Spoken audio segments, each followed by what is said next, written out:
యుగమంతా కూడా మొట్టమొదట ఎప్పుడు ప్రారంభమైందో అది యుగాది. ఒక సంవత్సరాన్ని ప్రమాణంగా చేసుకుంటే అది ఉగాది. ఎప్పుడు ఉగాది ప్రారంభమవుతుంది అంటే చైత్రమాసంలో శుక్లపక్షంలో పాడ్యమి తిథి ఎప్పుడు సూర్యోదయానికి ఉన్నదో అప్పుడు ఈ సంవత్సరారంభం అవుతుంది. ఈ సంవత్సరం అనేటటువంటిది కాలమునందు ఒక ప్రమాణంగా స్వీకరిస్తారు.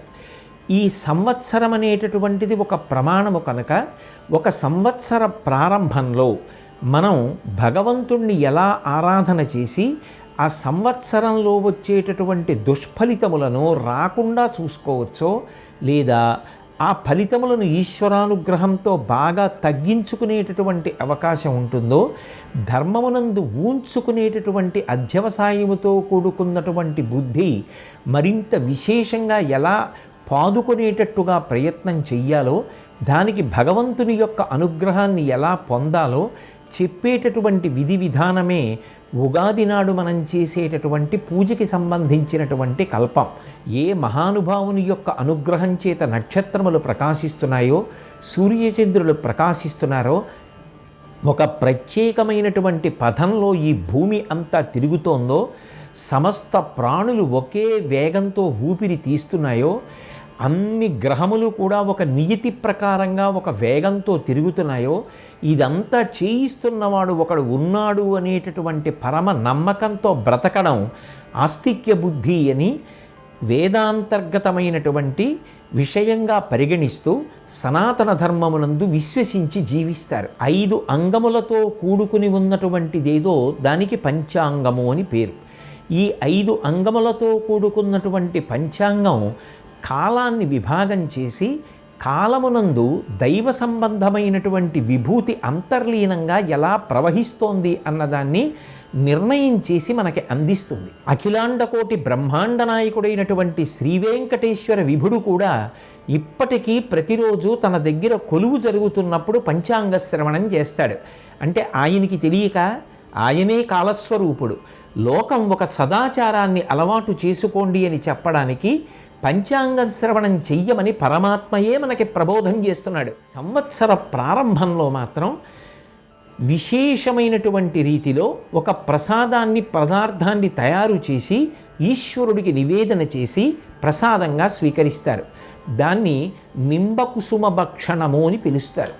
అందులో ప్రధానమైనది ఏది అంటే వేప పువ్వు, వేప చిగురు కూడా కలిపే సంప్రదాయం కొన్ని చోట్ల ఉంది.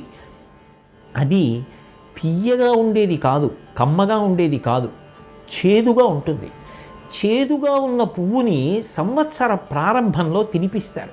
ఎందుకు తినిపిస్తారు అంటే భారతీయ తత్వశాస్త్రంలో, ఆర్షధర్మంలో, సనాతన ధర్మంలో ఋషుల ప్రజ్ఞకి 2 చేతులెత్తి నమస్కరించాలి. మొట్టమొదట చేదు తిండం నీకు అలవాటు కాకపోతే పొంగలి తినే అధికారం నీకు లేదు. ఎందుకు వేప పువ్వుతో కూడుకున్న పదార్థం తినమంటారు అంటే యద్వర్షాదౌ నింబసుమం శర్కరాంలఘృతైర్యుతం భక్షితం పూర్వయామేస్య తద్వర్షం సౌఖ్యదాయకం అది ప్రమాణం. తినేటప్పుడు ఆ ప్రసాదాన్ని, ఆ పదార్థం ఏ పదార్థముల సంఘాతముగా ఉండాలో కూడా చెప్పారు. వేప పువ్వు, బెల్లం ముక్క, పంచదార కొద్దిగా, ఆ తర్వాత ఆవు నెయ్యి, చింతపండు, వీటిని కలిపి ముద్ద చేసి ఈశ్వరుడికి నివేదన చేస్తారు. నివేదన చేసి పుచ్చుకుంటారు. నిన్ను నువ్వు రక్షించుకోవడానికి పరదేవత యొక్క అనుగ్రహం ప్రకృతిని రక్షించడానికి వేప పువ్వుగా ఆ కాలంలో వికసించింది. అది అమ్మవారి అనుగ్రహం అందులో ఉంది. అందుకని నింబసుమం వేప పువ్వుని కలుపుకుంటారు. యద్వర్షాదౌ నింబసుమం శర్కరాంలఘృతైర్యుతం, ఆవు నెయ్యి అమృతంతో సమానం. అలాగే చింతపండు పుల్లగా ఉంటుంది కాబట్టి ఆకలిని పెంచుతుంది.